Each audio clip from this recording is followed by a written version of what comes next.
Алтыншы есепте мынау өрнектің ықшамдау керек. Біз бірінші жақшаны қарастырайық.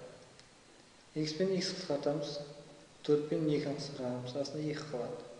Сосын Y-дің 4 дәрежесі, көйтін Y-дің минус 2 дәрежесі, бұл жерде Y-дің 2 дәрежесі қалады, Y квадратты Y бөлсек Y қалады.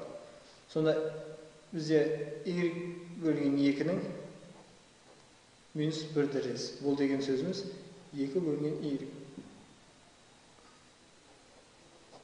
Енді екінші жақшаны қарастырайық. X-ті X қосырық, астында квадрат қалады, Y-ні Y қысқарады.